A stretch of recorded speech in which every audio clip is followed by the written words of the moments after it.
From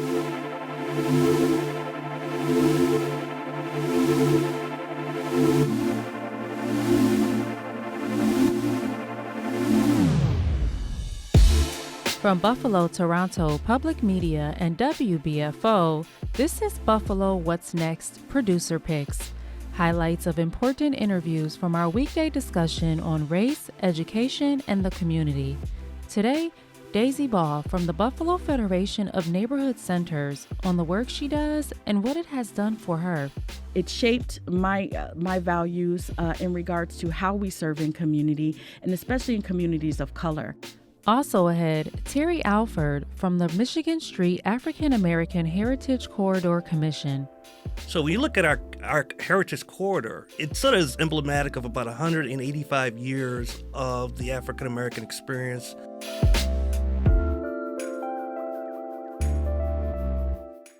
From her grandmother's home on Riley Street, Tesha Parker runs Rooted in Love. We would show up and, she would have a random person sleeping in her extra room because that's the type of person that she was. So it was such a beautiful way to cement her legacy. More about her work with the city's underprivileged and homeless coming up. I'm Angeli Preston. Thanks for being with us. We begin with a program you might have missed. Jay Moran talking with Daysi Ball from BFNC, the Buffalo Federation of Neighborhood Centers, and their HOPE program to help seniors. Let's first of all talk about an element of this that you brought to my attention, that some time ago you did a survey of what the seniors wanted, right? This is something that you did organically and found out about your community. What was the response? Senior centers were typically, a place for socialization where you could come, play bingo, play cards, have lunch, things of that nature. And so funders were saying that's all well and good, but we don't see tangible outcomes on how this improves wellness. And so we knew that we were going to have to shift in order to make sure that our center remained viable. And so with that being said, we also wanted to know what the seniors themselves wanted. But on top of that, we wanted to make sure that we provide what the seniors need. And so we asked the question. We did several community meetings, open meetings with the seniors to do surveys and say, okay, what are some of the things that you're looking for? And out of that came housing was number one. Okay. 100% of participants said that they needed access to affordable housing. The next thing that came out 100%. 100% of all seniors surveyed said housing is an issue. Okay. The next component was access to transportation, access to health care, access to food access, healthy and nutritious foods, which is a big one because most of the population that I had at the time at our center were type 2 diabetics. But the food donations that we have come in, and understand we love them, but stuff's not good for them. We get the rolls, we get the pastries, we get the donuts, all the stuff that's good, but again, is not going to help if you're a type 2 diabetic, right? And so food access and veggies, getting more fresh produce and vegetables for us was a big initiative.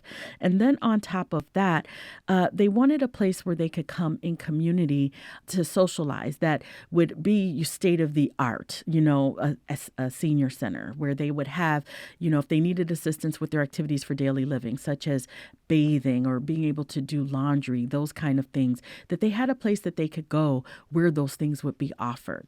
And so we took all of that information and really, sat at the table with a lot of community organizations and partners and said, this is the problem. How do we fix this? What can we do to address this concern?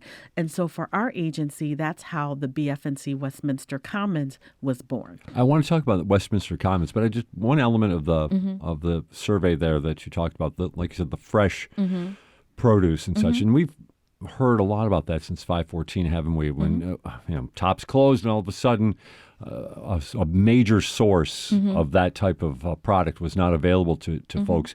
How did your organization address that need? What have you done? Have you been Since successful? 514 or before 514? Even before that, have you been successful in addressing that need? Oh, yeah. So Okay. we were doing that work prior to 514. And please know, it was a tragedy in our community. And, we were patrons of the Tops on Jefferson for years. We shopped there for our senior programs. They sponsored a lot of the events that we did with our seniors. You really felt the closure much as anybody. Yeah. We felt it just as much as anyone else. And so but to say, in terms of how we addressed it, out of that needs assessment, the first thing we did was talk with the Buffalo Niagara Medical campus. They helped us launch our grassroots garden, which was at the Moot Center. Okay. We have 12 boxes, and this was pre-pandemic, where we had, fresh produce and master gardeners that were coming, and we provided and supplemented vegetables for our seniors in our lunches. But then on top of that, they had free produce to take home with them. You're able to produce that much? Yeah. We had, and the crops were beautiful. We had greens, we had cucumbers, we had peppers of all kinds of varieties, and tomatoes. Oh my gosh, all these just wonderful produce, and the seniors loved it. And not only were we able to supplement the nutrition program that we offered at the center, but seniors also were able to take vegetables home.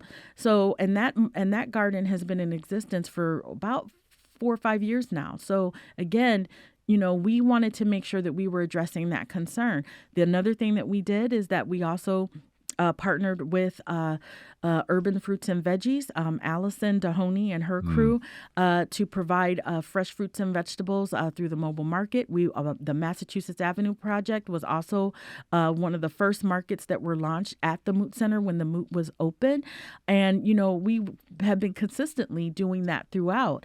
Now with our new location, Feed More Western New York has been our partner to provide the seasonal farmers market.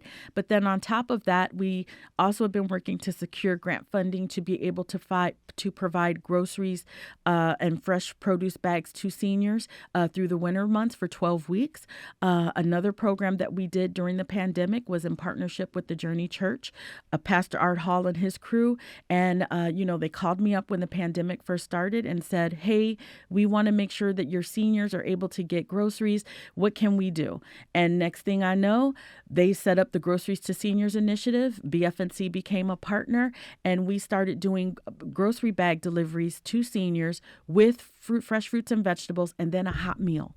And they got that every week during the pandemic, and now that program still exists, and it's one delivery per month. So as you were talking there, and the list kind of makes this, I think, an obvious answer, but I'll ask the question anyway. You said early on, funders want to see results.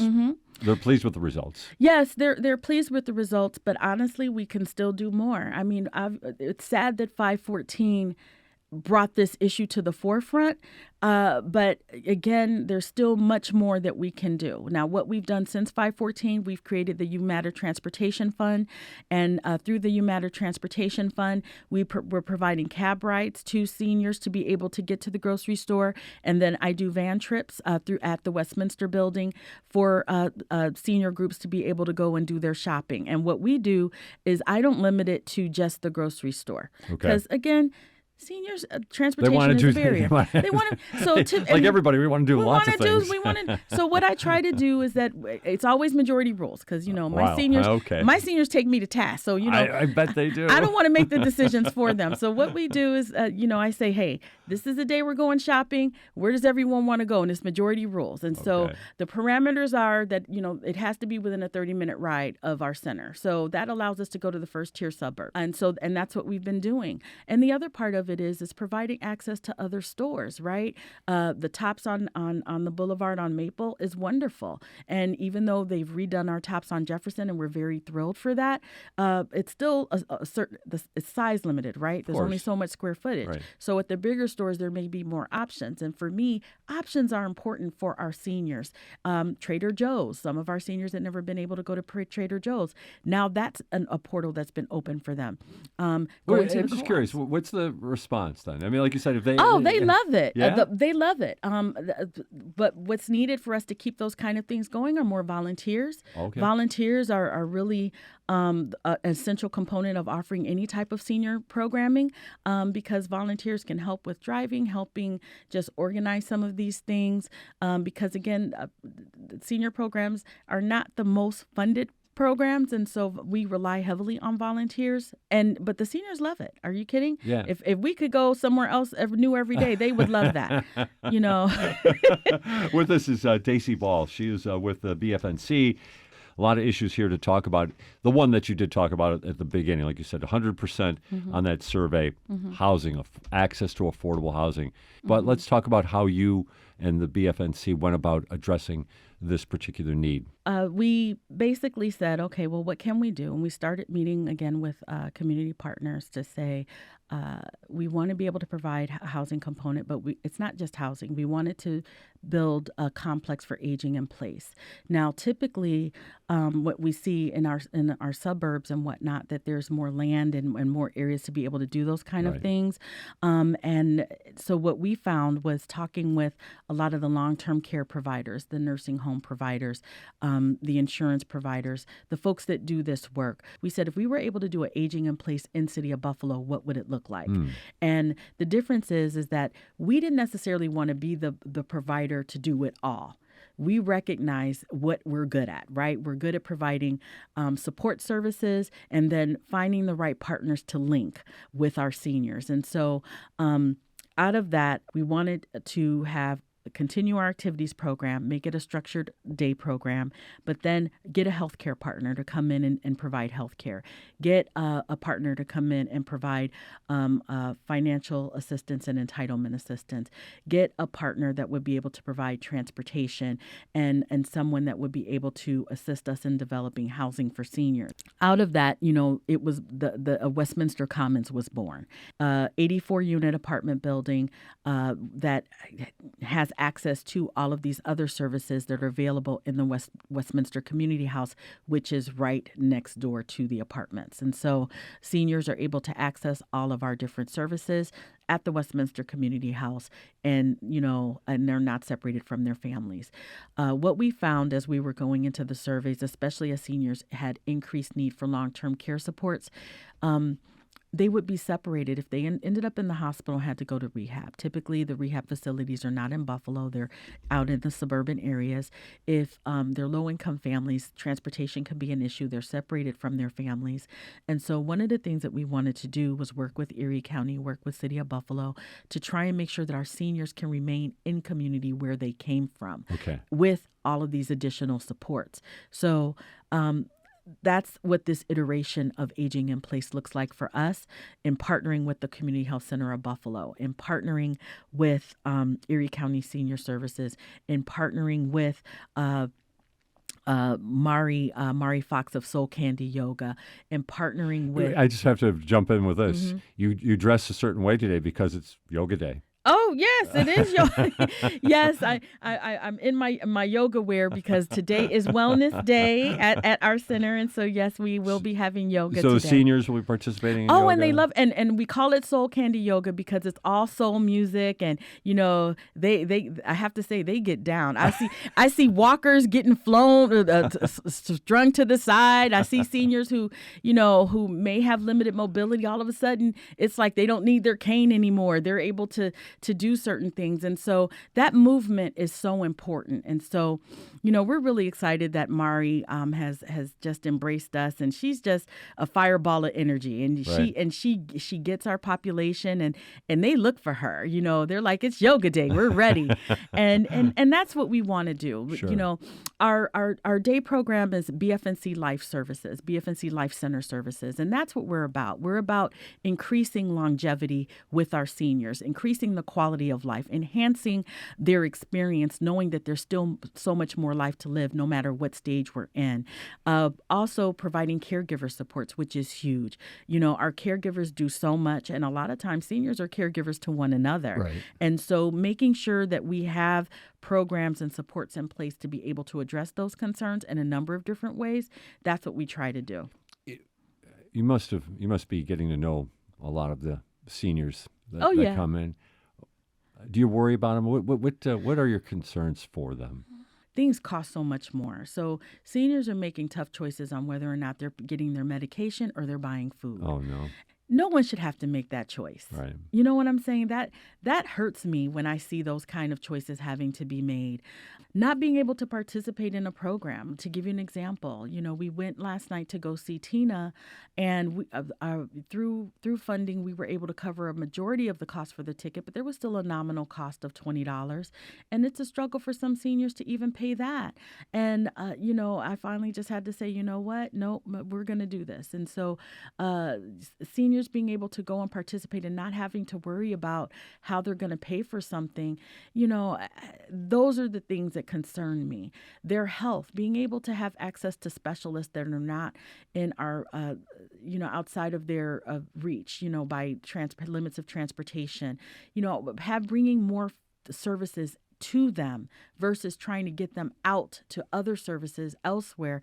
Those things are important. So, finding the right community partners that want to engage with us and help us, that to me, that's the most important thing. You were talking about the Westminster Community House. Mm-hmm. Historic part of Buffalo. Actually, if you go to bfnc.org, great history about the settlement house movement here, how it touched Buffalo and how it has transformed throughout the years.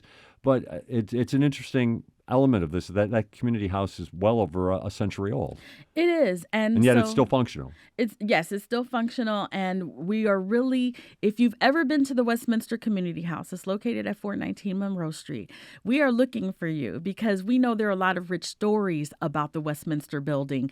Every day I hear seniors saying, I used to come here and play basketball. I used to come here and do knitting with my mom. I used to come here and do other things. And in fact, yesterday I met a senior for the first time who said that this center raised her, that she literally, when she was not at home, she was there participating in all the things that were offered by the Westminster Presbyterian Church, who founded the Westminster Community House. In the 80s, Westminster Presbyterian, the Neighborhood House Association merged, and that's how we became BFNC, and that's how we became in possession of that building. And so I'm just thrilled to say that, the core legacy of what the Westminster Community House was, which was to serve the people, provide opportunities to congregate, come together, whether it was for meals, whether it was for meetings, whether it was for after-school programs, helping youth, helping seniors, helping community. That's what we're still doing now. Daysi, though, your personal story weaves through the BFNC. Would you mind sharing it with our audience? Sure. Well, I started in 1997. I was 24 years old and didn't really have a formal education, and I was a single mom. And they took a chance on me. They hired me to be the administrative assistant. It was the first time that I saw so many people of color who looked like me in professional roles and in leadership roles. And so the vision or value statement at the time of the organization was unlocking potential and enriching lives of others. And I'm truly a product of that. My leadership at the time, they took a chance on me. They encouraged me to go to school. They made schedule accommodations for me to do that. They allowed me, when I didn't have daycare, that I could bring my daughter to work and still do my day. And I've gone on to do some great things. There came a time where I had to say, you know what, I have to stop working so I can really pursue graduate school and all of those different things. And I've had some really great experiences, and BFNC always stayed with me. My core work ethic was developed at BFNC. How so? Because it truly taught me what the meaning of service was. And so when I went on to do other things, I always asked, how does the community benefit? How do we make sure we're giving back? As I went on and to graduate school and worked at UB, I kept asking that question. What are some of the things that we can do? When I came back to community and worked at the Service Collaborative, again, connecting with BFNC, we collaborated to provide services to community. And then, my mentor, who then became executive director, he says, you know what? You've gone out here and you've done a lot. It's time time to come home. We have something for you to do. And lo and behold, it was become the director of the senior program at the Moot Center. And what's so interesting is that I came back to where it all began. I was a secretary in the basement of the Moot Center. Now I came back and I'm running the Moot Center. I tell any and everyone, it takes, just like they say, it takes a village to raise a child. It takes really a sound mentorship in order for you to get to the next phase of where you need to be. And BFNC has done that. Going back to that time, you're the single mom. Mm-hmm. You're coming in there. Did you have an idea that you could be somebody who does this, got this advanced schooling and became a director like this and helping so many people out? It's funny you asked that question. At the time when I first started, no. But I saw the possibilities. Okay. The question for me was, how do I get there? And again, when you're being exposed to so many new things, one, you have to have confidence. And sometimes... You had confidence? I did in some areas and I did it in others. And that's where mentorship comes in, right? Because then that's where you get the push, right? Like, no, you can do this. It's okay. You're going to do it, right? Right. But having folks that can help push you and see things in you that you may not see in yourself to be able to get to that next phase. And I have to honestly say, I've been very fortunate in that regard. And I take that very seriously. And I also make sure I'm mentoring and I'm pushing and doing the same thing that was given to me to others and being able to provide that opportunity. And so what I would say is, BFNC has poured into me, and I have a lot of fidelity to my organization. I could say I'm a cheerleader for BFNC. I think we've got that. But aside from that, it also, again, it shaped my values in regards to how we serve in community, and especially in communities of color. I also know collaboration is important, and working with other organizations and like-minded individuals, and then also folks that don't think like us, and trying to figure out how we can work together to do good for others. And that can come out in a number of different ways. And so BFNC, and along with all of my other career services and things that I've done over the years, have really shown me that there's more than one way to improve a light bulb. Oh, nice. I like that. I wasn't sure we were going to go with that metaphor. But then I'm going to ask you this then. BFNC offered you mentorship. You found it. It helped you. Mm-hmm. And I'm sure there's other opportunities inside the BFNC. But overall, for the East Side community, mm-hmm. Is there enough? Is there enough mentorship? Or are there enough that can help people who might find themselves in circumstances like you were in 20 years ago? Well, I would say there's never enough mentorship, because, again, mentorships is also about building relationships. And so you have to have the time to be able to do that. And if you are someone who is giving of your time, sometimes you can be stretched thin, right? So we need more people out here doing that kind of work. And I would say outside of mentorship, it's development. It's leadership development, pulling out the leadership potential in others. And so for me, that was recently through the Oshai Foundation, through the Karen Spalding Fellowship for Leaders of Color. That really, for me, was a transformational experience. Okay, how so? It really allowed me to take a look back and one, they use a tool called the 360-degree leadership model. And so basically what that is they send a survey out to your peers, your colleagues, your employers, just a number of different folks in your circles. And they ask a series of survey questions, things of that nature, and then they go over those outcomes with you. But aside from that, it allows you to really think about your purpose. What are the outcomes you're trying to do, not just in your professional life, but in your personal life? And then what is your process in getting there? And so for me, being able to go through all those things with a group of folks who are just so dedicated to community and the work that they do.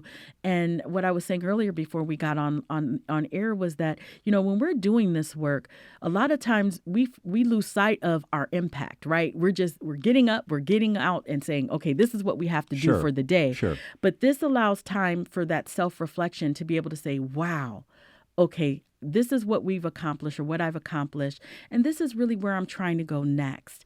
And always thinking about the what's next and having folks that you can bounce your thoughts, your ideas in a safe space to be able to do that, process that out.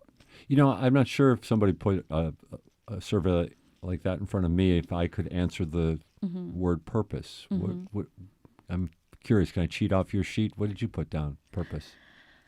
Well, my purpose is to help organizations increase capacity. Right now, it's within BFNC. I have programs that are getting off the ground, and my goal is to make sure that we have sufficient funding, that we have we're making the outreach that we need to make in order to serve the community who needs us the most. But on top of that, I'm also in ministry. I'm a minister, and for me, it's very important that faith-based organizations also have access to these tools and resources to be able to grow, not just in their ministries, but in helping community. We have a lot of issues happening in our city, and faith-based organizations are increasingly becoming involved in trying to figure out, how do we provide housing? How do we make sure that food communities have food? How do we make sure that our kids have good after-school programs and things of that nature? And there are huge organizations in our city that are doing this work, but we know that there has to be more intentional collaborations around this in a number of different arenas. And so to answer your question earlier that you said about mentorship, is there enough of it? Again, these are ways to be involved. It's not just about traditional one-on-one, person-to-person, but it also could be larger organizations mentoring smaller ones as well. So for me, it's about connecting those dots for folks and making sure we're all at the table together. Daysi Ball. This is Buffalo What's Next Producer Picks, highlights from our daily discussion on our shared humanity. Up next, Terry Alford from the Michigan Street African American Heritage Corridor with Dave Debo. They've launched a strategic action plan. It's more than really just that archway that you've probably seen or the Michigan Avenue Baptist Church. They have a lot of plans on tap to develop and recognize Buffalo's African American history, especially in that area, making that area kind of a tourist destination. Terry, thanks for being here. Welcome. It's good to be here, Dave, and thank you for having me. Part of the reason I think why I wanted to have you on today is for the past 4 weeks on PBS, Henry Louis Gates Jr. has been presenting a series on PBS called Making Black America. The idea is that there are spaces that were formed by blacks from even as far back as antebellum days all the way up to the civil rights movement, black spaces where they could network, socialize, and even, I guess, in an unlimited way, be independent or at least to some degree free of the discrimination that was around there. Do such places exist here still today? Oh, sir, absolutely they do. I'm a huge fan of the good Dr. Henry Louis Gates, as you know, Dave. Yeah. And one of the things that we pride ourselves in with our Heritage Corridor is the great stories that come with it that's attached or connected to individuals, especially individuals that were connected to certain social institutions or organizations, fraternal orders. And that holds true even with our corridor, with the history of the African American experience in the city of Buffalo. So when you look at our Heritage Corridor, Michigan Street, which is about 3.5 miles of it, it sort of is emblematic of about 185 years of the African American experience. Yes, they still do exist. It's emblematic of the Michigan Street Baptist Church, and it especially includes the Colored Musicians Club. Sure. Right across the street. And I have to tell you, Dave, if you haven't been in this part of the city, they're basically steps away from each other. And I like to tell people when I do presentations that, in many cases, these were basically like 3 degrees of separation. Started with the church, with folks coming out of the church and starting all these other institutions that begat other institutions along the corridor. I think the Gates premise is that they were places, again, outside of the white gaze, places where people could network, where they could almost work to try and be independent of the discrimination that was otherwise rampant outside those doors. Absolutely.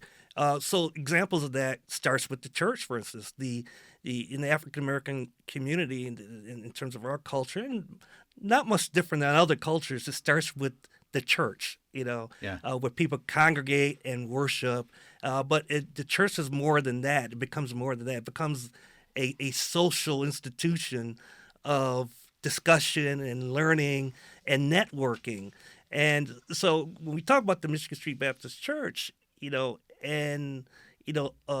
those individuals that frequented that church, they were members of the Masons and the Eastern Stars, the Phyllis Wheatley Club. They were members of, in those days, the first semblances of social justice organizations in the guise of people or individuals like Mary Talbert, who herself was a social justice champion, women's rights, civil rights champion. So when you talk about these relationships, these networks, at that church, right next to the church is where Mary Talbert lived, and she and Pastor Reverend Nash entertained greats, national greats of the day, advocates and champions of civil rights and social justice, including people like W.E.B. Du Bois. And it was at her home where they, along with W.E.B. Du Bois and other national greats of the Niagara day, movement. They created the Niagara movement. When you look at Reverend Nash's wife, her brother, Raymond Jackson, founded the semblance of the union, the Black Musicians Union, because black musicians weren't accepted in white unions. So they started their own out of necessity. And that became the Colored Musicians Club. The Colored Musicians Club. So again, these are examples of great stories of especially structures that don't exist anymore, but still hold the same power and importance in our community, and when I say our heritage, not just African American heritage, but all of our heritage. If you call yourself Buffalonian, I'd like to also mention further north, up the street from these iconic places that don't exist anymore, was the Michigan Street YMCA, which was founded by Reverend Nash and some other leaders of the day. And for some, it holds as much reverence as the church does. African Americans that were migrating from the north and after Civil War during antebellum days, and right into the early parts of the Industrial Revolution in our city, if you will. The first place they stopped was at the YMCA, because that's where they were given lodgings and things that they sort of figured it out. And at that place, they were given and provided networks and support and all types of things that allowed them to be successful residents of the city. And to some degree, this again is part of, I think, the Gates premise, but maybe yours. To some degree, these places existed outside the white gaze, so to speak. And that's the great story about the storytelling that Dr. Henry Louis Gates is incorporating here. That's the message that he keeps drumming in, that out of necessity, our people had to do these things, and it wasn't exclusive.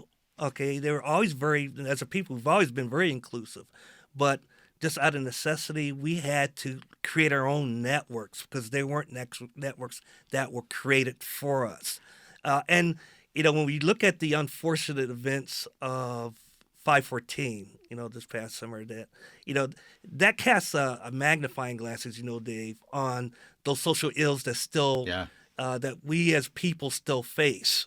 As a result of that, I think sometimes what we lose, like any other organizations, especially young people, is really explaining the importance and the reasons why it's important to have these linkages and these networks.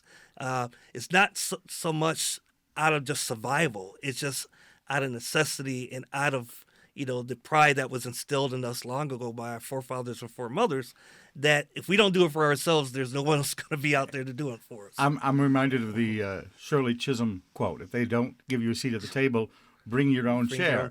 And in a lot of ways, that's what this was. Excluded from society at large, excluded from white society. Let's create our own community. Mm-hmm. And we still struggle with that.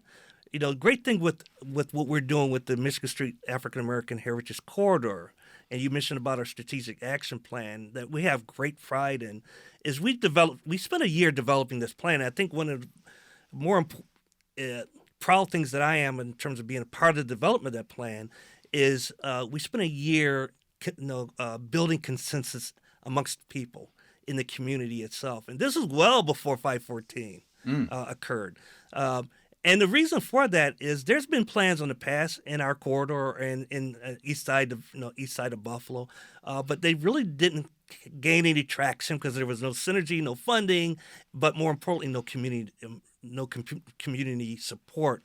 And so the reason why we spent a lot of time consensus building, again, emblematic of what our foremothers did with creating these networks and opportunities to talk and discuss things, is to allow for folks in the community garner some ownership out of a plan that they feel they helped create.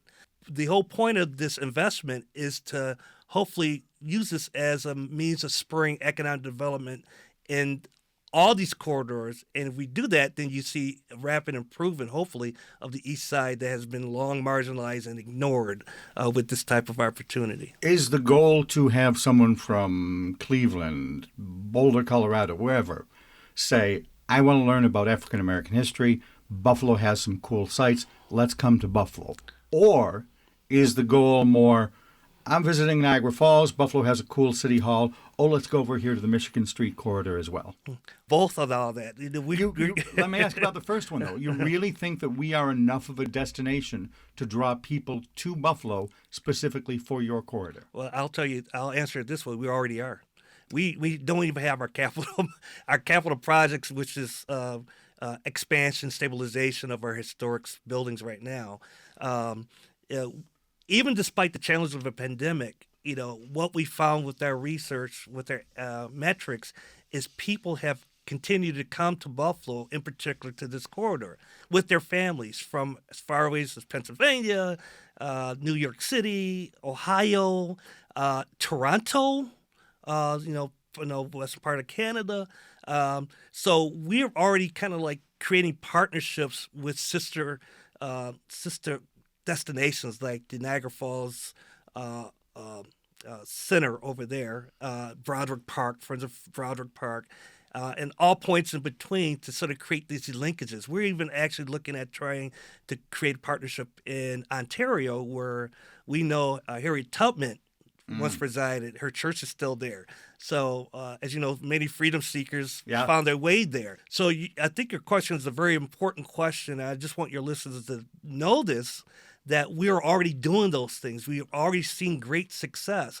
Now, once we start actually completing our vision. Summarize it quickly. Step one is improve the facilities. Step two is promote the heck out of it. Promote the heck out of it. So the whole idea, Dave, is we don't just want people to come and visit these beautiful historic edifices. We want to keep them in the corridor, to spend their dollars with their family, to enjoy restaurants or green space or nearby entertainment venues or activities that we'll be promoting, once all this plan is in place. Right now, we're working on the short term, which in between 2 to 3 years, we hope to see all this happening already. That's Terry Alford.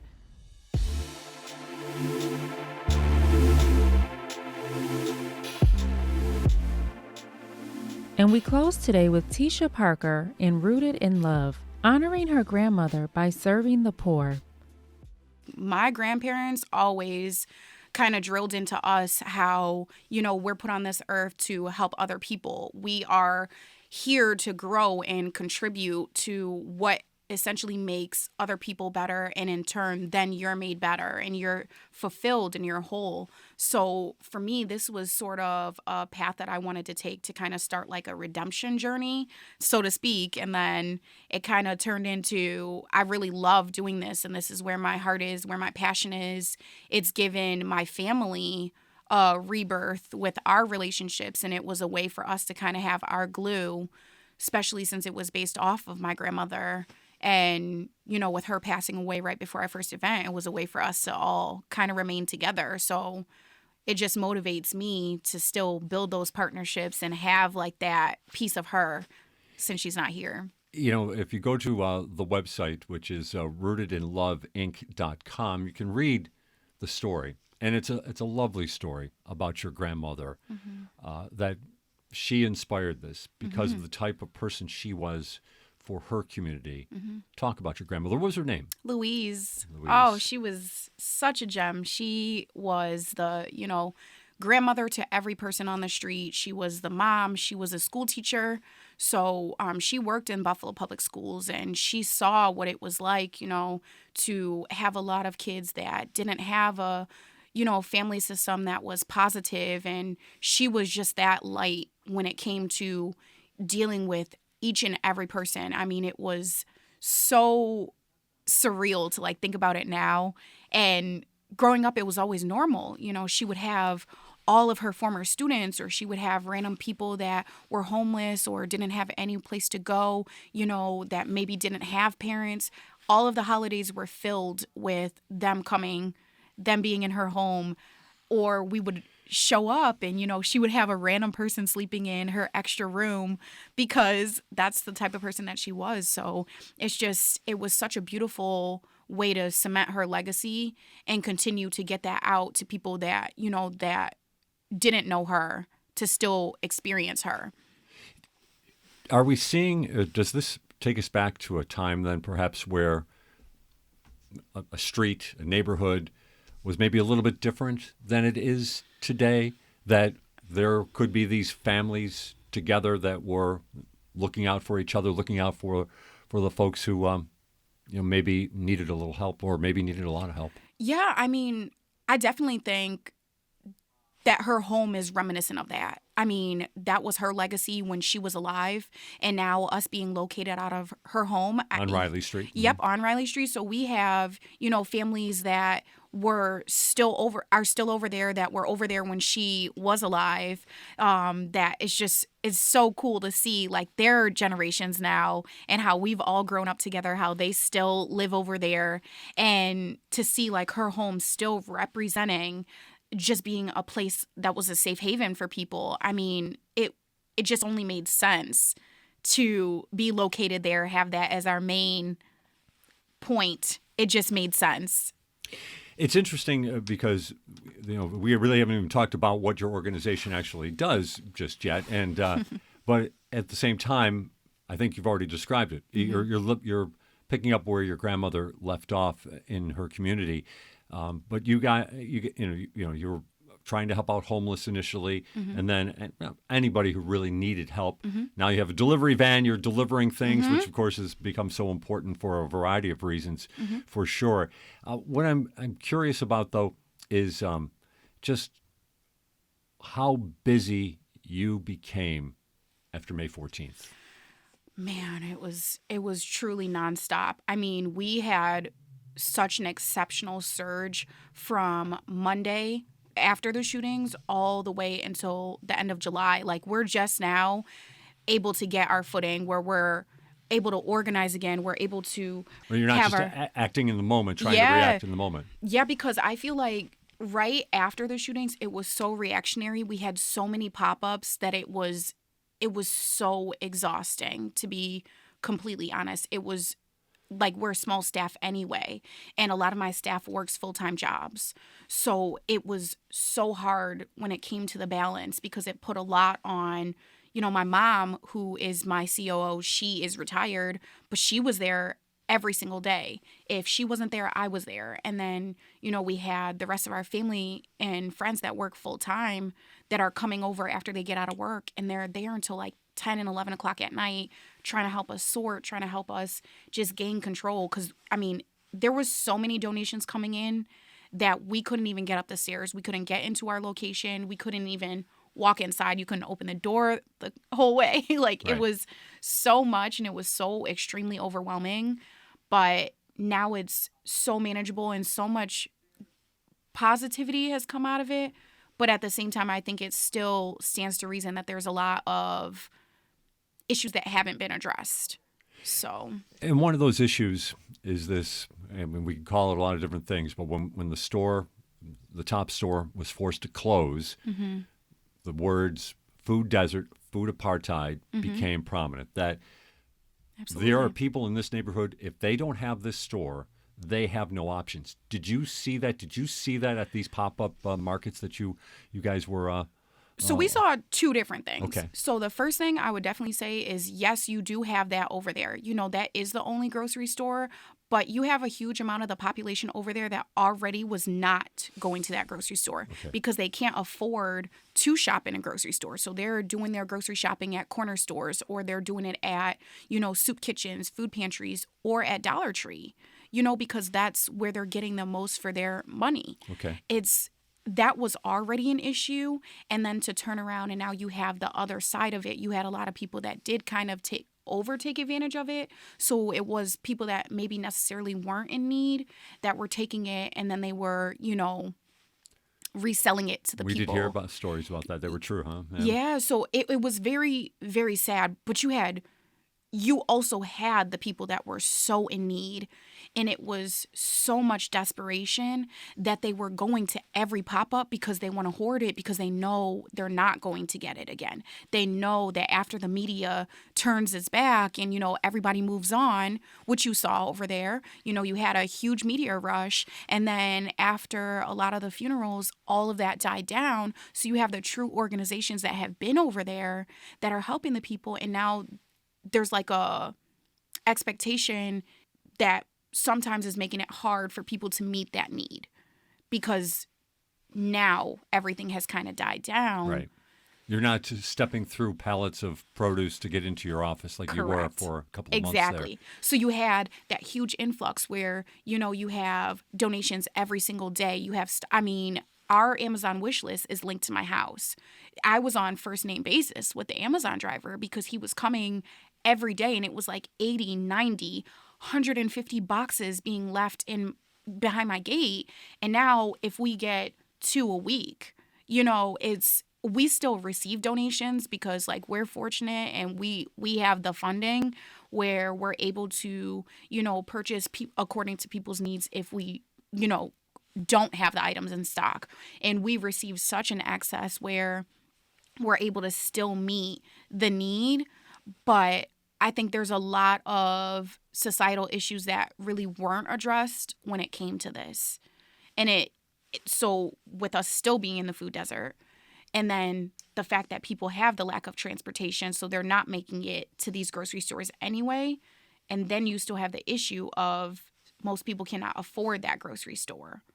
Or people still choose canned items over the fresh produce because a lot of people don't know about Double Up Food Box, or they don't know, that they can get these fresh items. It's still so much more expensive, especially after the pandemic, right, than it even was before the pandemic. So if they weren't paying for it before the pandemic, they're not spending their money on it now. A lot of our clients too, they're people that work every day.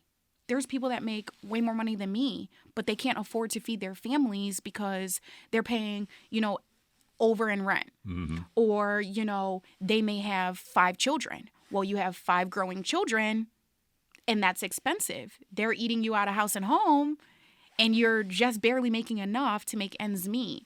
So our whole mission is to just offer that fresh, quality produce. With our partnerships, with Desiderios or with local farming, we want to offer the best of the best where it's free and it's for any and everyone. It's no income guidelines. We're just taking basic information so we can use that for our records when it comes to the grants. But we're pushing the fresh items. We're helping with, hygiene, with household items. So those are the most expensive things on someone's grocery list. If the only thing they have to do is go to the store and get meats, that's right, saving them so much money, and they can come every single week. It's such a wonderful opportunity for people that really find themselves in need. Like my grandmother fed her 7 children off of soup kitchens. So my family knows what it's like to have that struggle where you may not know where you're getting your next meal. Like we were the kids that had hand-me-downs. They had hand-me-downs. My mother didn't have anything new until she was an adult. So it's such an interesting perspective when it comes to how we deal with people and how we approach, especially our clients. When you were talking about, and if you don't mind expanding, about some of the stories of the people who were coming or are coming to these pop-up markets Are you hearing stories? I mean, obviously not everybody's probably going to share everything that they have about their issues, but what kind of stories are you hearing about? What are the circumstances that some of these folks are going through? I mean, some people just, life hits them. Like, we had people coming to us because they lost their jobs after the pandemic, and they maybe have taken a new job, but they work way less hours, or they make less money, or they can't even make it to the store because of the hours that they do work. There's families that they just have so many people. There was a huge uptick in how many seniors we're servicing.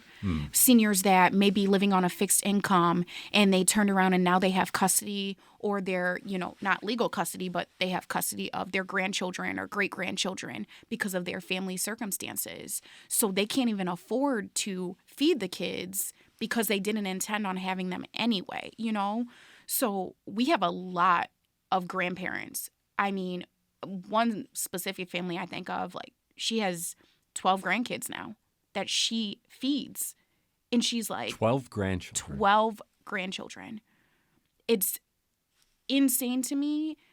But she's like, we're on a fixed income, me and my husband. Like, we can't even afford to feed ourselves. And now we're paying rent. And now we have these kids. Like, they need help with clothes. So we'll send them... We used to take clothes, but now we send them to a partner of ours to get the clothes. If they need furnitures, we have referral agencies for that. So if they need things, like, we have places to send them to, but some people are just a victim of circumstance. Like, who are we to judge? Because Right. You never know. That can be any of us. Like, we could lose our jobs and we may find ourselves needing help. So how embarrassing is it, to have to go to an agency in general to already not be able to feed your family, and then you have to present your income guidelines, and you're told, like, oh no, you make a little bit too much, so we can't help you, like, and you're turning them away. Right. It's just such a sad case, and I don't think a lot of people understand that. Your grandmother would have understood. It's interesting also about her end of life and the start of your organization. It's quite the... You can call it a lot of different things. I mean, coincidence doesn't, I don't think, equal that. But why don't you tell the story? So my grandmother, she was diagnosed with dementia, and she became very quickly nonverbal. Things were really spiraling downhill, where she had to be moved from her home into a nursing home. And when I started Rooted, it was just something that we were already doing together. We always knew people that maybe needed help. So, okay, I coupon a lot. Let me go and give these canned goods, or I'll give away my furniture. I swore I was moving out of my parents' house for like 6 years before I actually did, because I kept buying stuff and it was just in their house. But, you just meet people that just may need it a little bit more. And, it just was such a wonderful opportunity. When I incorporated Rooted, I went down. I was like running right to her nursing home, and I got there and I'm like telling her, I'm showing her the paperwork, and then she says, "Good job." She's like, "This is wonderful," and she never spoke again, but she passed away right before our first event, and it was such a weird moment for our family, because we had spent the summer, getting everything together. We got the house together. We had all these intentions, we're going to do this first and we're going to do that first. And how quickly things change and align how they're supposed to. It may not be where it's giving up on the dream, but maybe it's just like timing it better. Maybe it's a later in life. And when we got to the point where she had passed away, we were... let's cancel this event. We don't need to do it. And I mean, we always talk about, when we sit around my families together, like, we're so glad we didn't. Right. Because that first event, I mean, we had a community Thanksgiving dinner. And so how we used to do it was we would make all the food. So we had 4 households, and we're baking everything. We're making mac and cheese. I mean, it's a full spread. And we would make enough to feed about 400, 500 people, and it would take us days.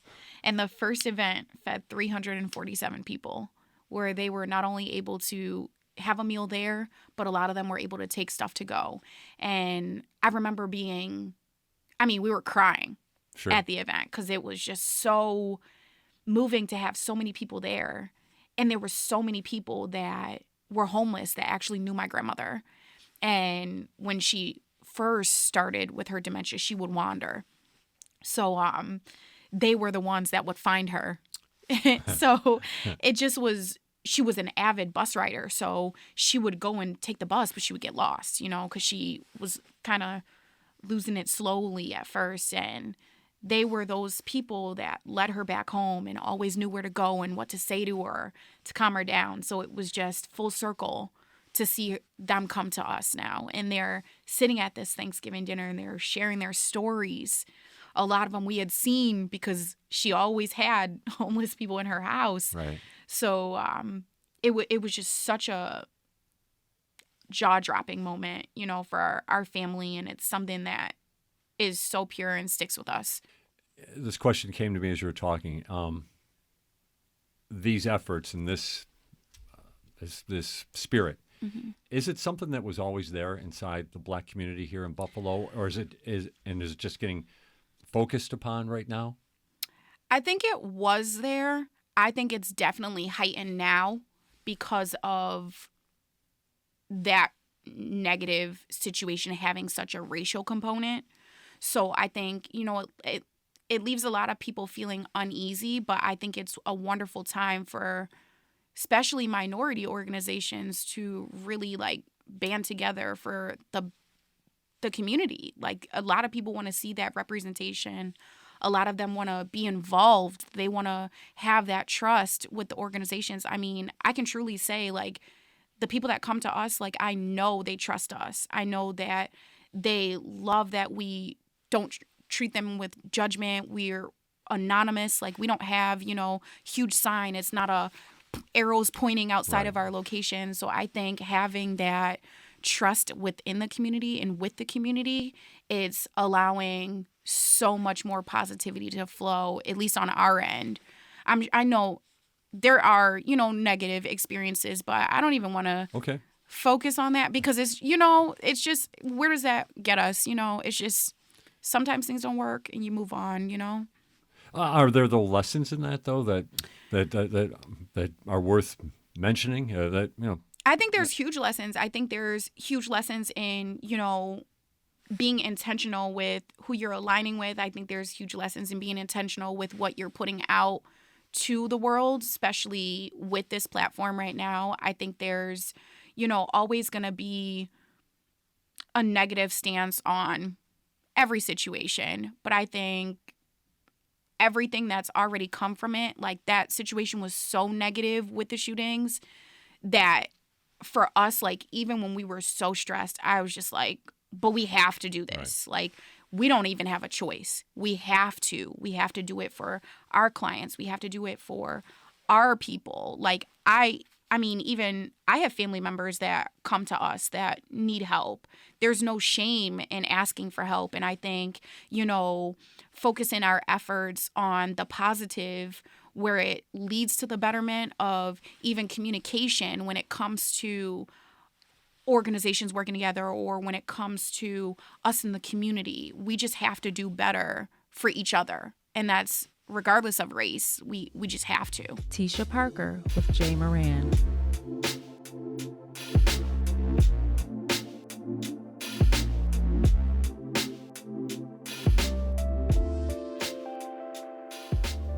Producer's Picks brings you highlights of our weekday discussion program, Buffalo What's Next. You can listen on the WBFO app or live each morning at 10. Hear the replay each weeknight at 9 or listen on demand at WBFO.org. If you don't want to miss an episode, you can subscribe as a podcast or use the NPR One app.